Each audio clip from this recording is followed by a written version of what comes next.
Good morning, dear students. This presentation gives you an introduction about hardware description language, especially on Verilog. So here I mainly focus on what is the need, how it is related to the other programming languages. As it is mentioned, it is hardware description language. So let us see in our circuit design how we proceed normally with digital implementation of circuits. So you can see a circuit diagram here. It's a dummy circuit diagram. If you want to implement this circuit diagram, what you normally do is you take the components, put it on a breadboard, then you will try to make the necessary connections and check whether it works or not. So you will use a breadboard. So on the next level of its implementation is you may use or you may implement it on printed circuit boards. So when you think about printed circuit boards, you can see the printed circuit boards available in the figure. So that is a general purpose printed circuit board, and you can also get or you can design another printed circuit specifically for this particular circuit. So here the diagram shows a general printed circuit board not in direct connection with the circuit which is already there. So here my idea is, if you want to implement a circuit onto a PCB, you have two options available. One is you use general purpose PCBs and try to use required portion of the PCB, mount the components, solder it and use it for your application. Another thing is you design a PCB specifically for this purpose, then implement the design or the components on the printed circuit board and finish the task. Similarly, when you do VLSI design, also we have similar options. See, as the number of components increases, we cannot use the discrete components for physically fit into the PCBs. In that situation, what you do is we think about fabricating integrated circuits. We will try to integrate these basic components such as transistors, resistors, diodes, etc. into a integrated circuit or a chip. So nowadays the components number of transistors inside a chip is very large. Huge number of transistors can be integrated into a single IC.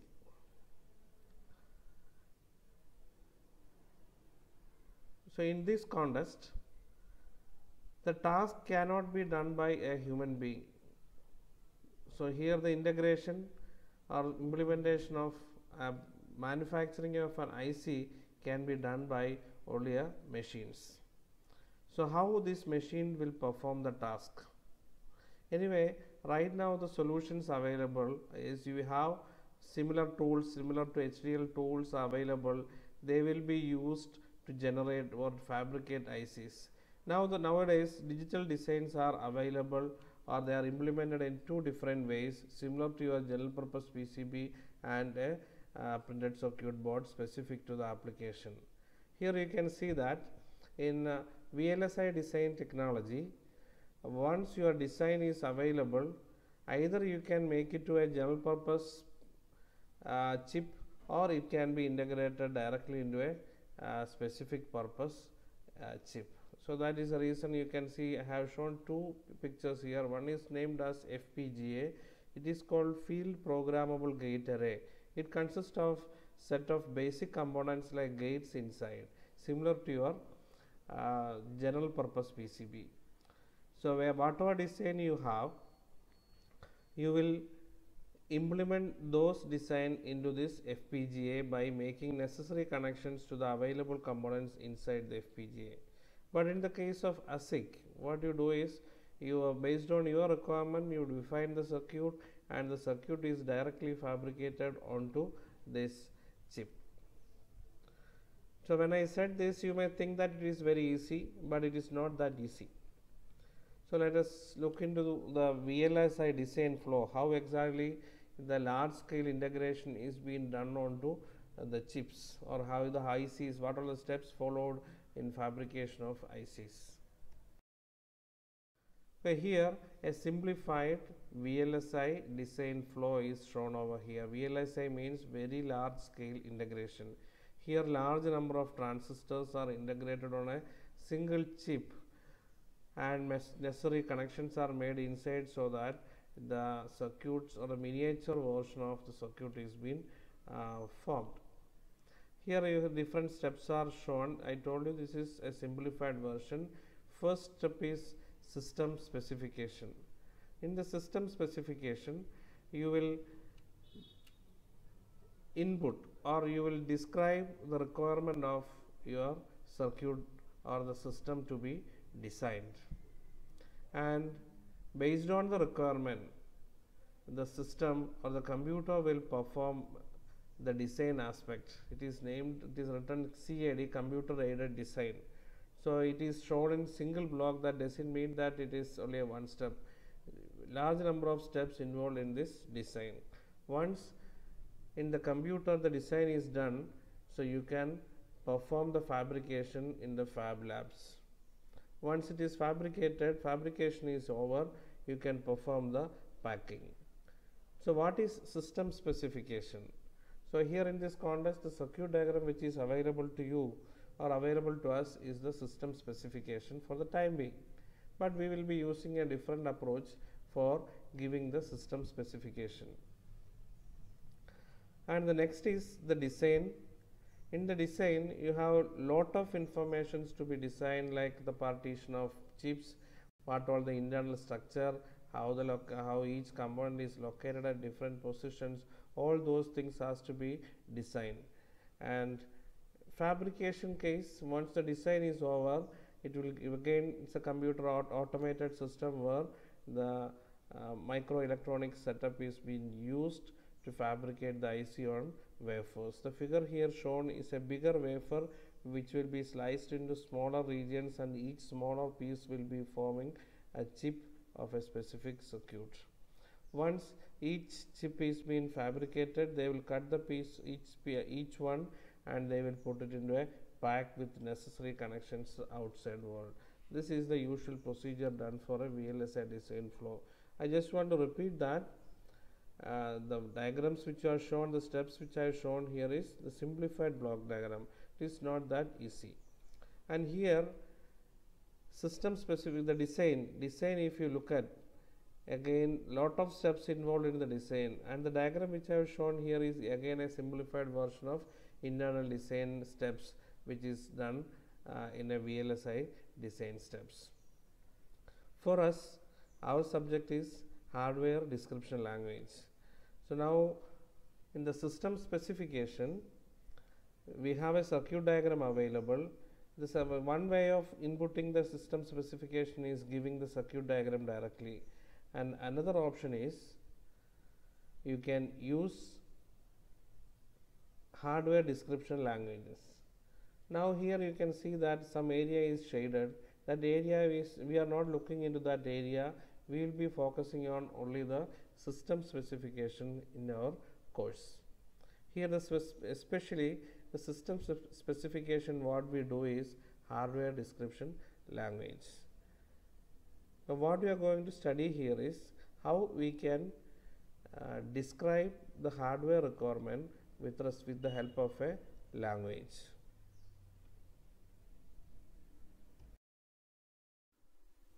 What is HDL? As its name indicates, it is a hardware description language. We have seen in the previous slides what are the circuits we want to integrate into an IC. You have to first provide the description about the circuit you want to fabricate. One option of giving the input to the system is through schematic entry, that is a circuit diagram and its details. And another way is describe the behavior of the circuit as with a specific syntax using these type of languages.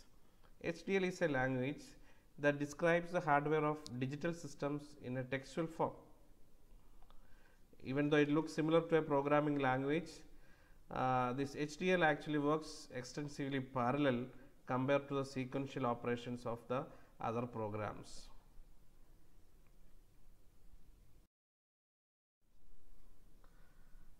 How can we represent the information there? So let us assume we have a circuit over there.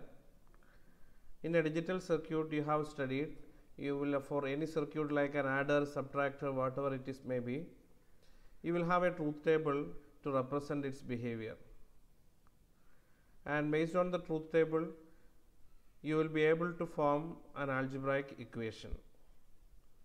So in this HDL language you can represent the same circuit in different ways. One way is provide the algebraic equation directly, so that the behavior of the system can be explained to the system. And second option is you can describe the connections between different components present in the circuit. And a third option is you don't need to worry about what all the components there. You look at the truth table and you will say that for certain combination of inputs the output should be to a specific value. In three different ways a circuit can be described in HDL systems.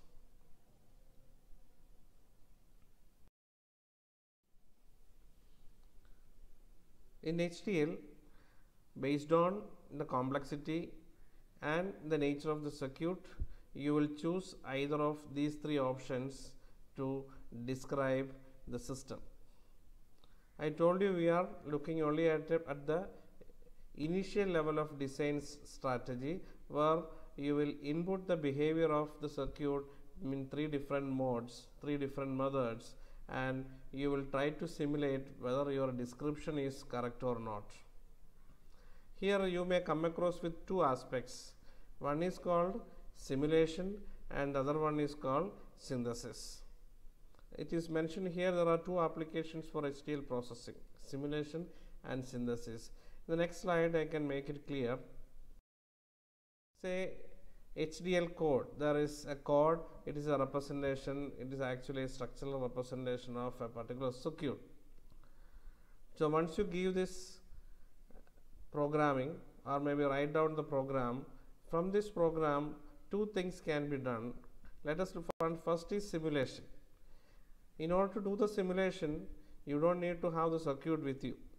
Maybe in your tool which we use for hardware HDL simulations and entries, they can do the simulation without even generating the logic diagram. By looking at the hardware description they will be able to perform the simulation and you can check whether your description is correct or not.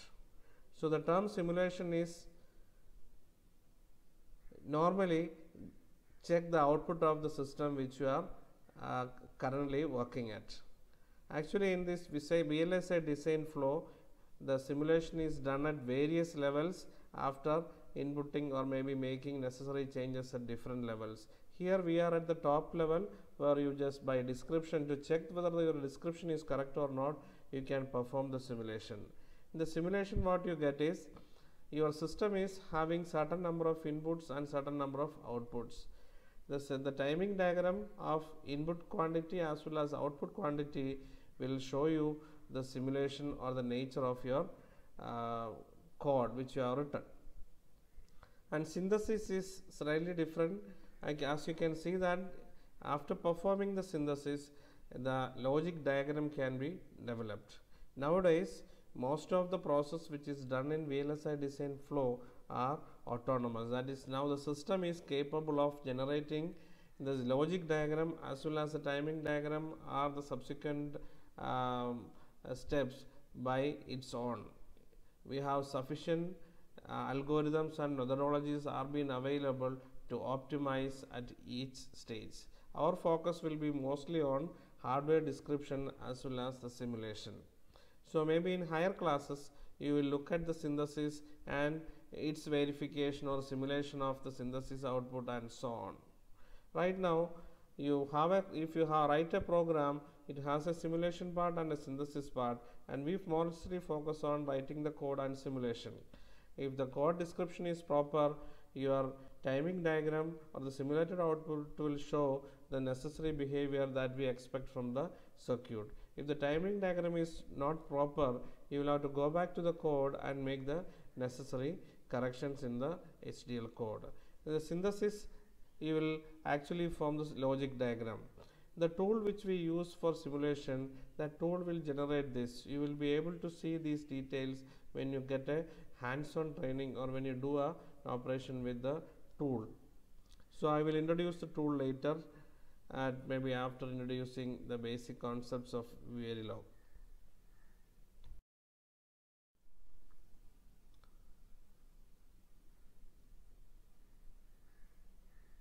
Now this part I have already explained in the previous figure. A simulator actually interprets the HDL description and provides the necessary timing diagram.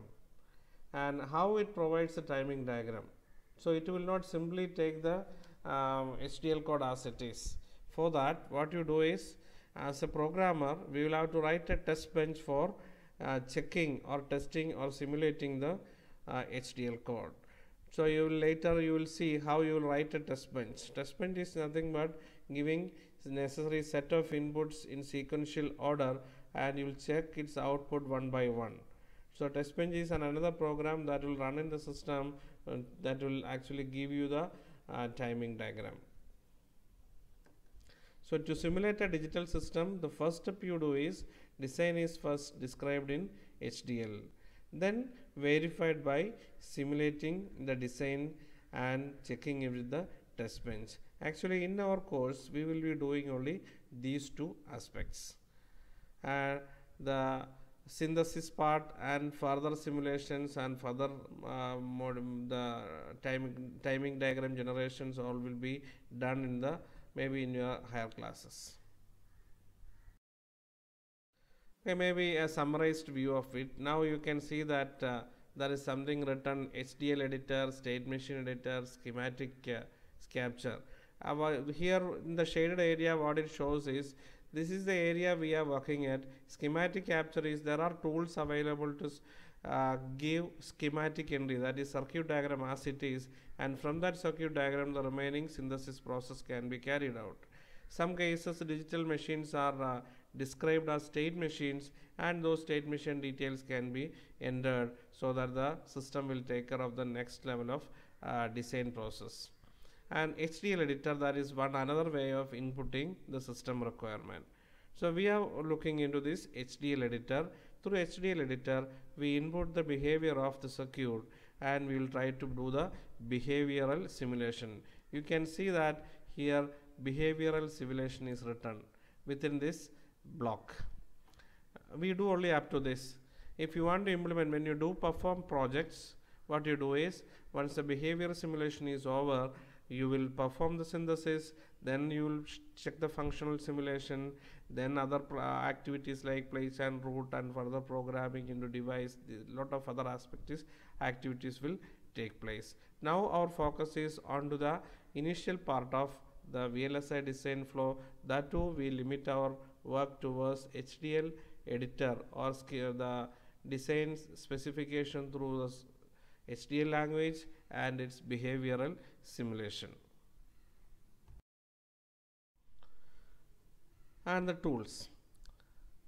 Initially there are two standard HDLs are supported, that is hardware description language. One was named VHDL, and earlier your seniors, they used to work with the VHDL. Now people started working on the Verilog HDL.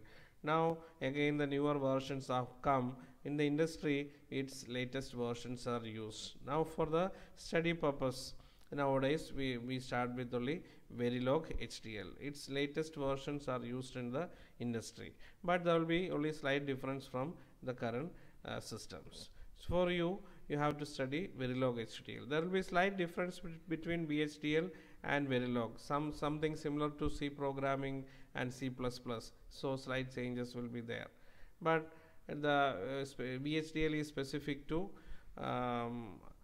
FPGA, and Verilog can perform both ASIC as well as FPGA.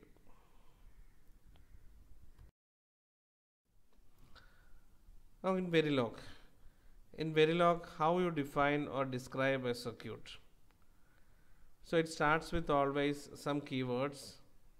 Standard keywords include module, end module, because our description will be within module and end module. Module will be the first keyword and end module will be the last keyword in our program.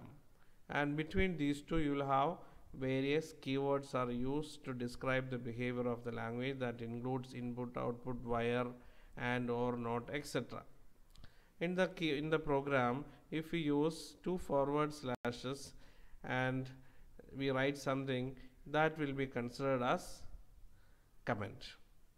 If you want to comment anything during the while writing the program code, you write those before after this two forward slashes, then those thing will not be used for execution of the program, and blank spaces are normally ignored. So here just get an idea about the module. So you can see there is a circuit diagram over there, and the circuit diagram has 3 gates, and the entire 3 gates for the system is named as a module. A name can be given to this module, and for this module you have 3 inputs, that is A, B and C, and 2 outputs, that is X and Y. So here your module has 3 inputs and 2 outputs, and you will try to define or explain give the details about this system about this module by describing it in 3 different ways. You can describe the relation between input and output of this module in 3 different ways.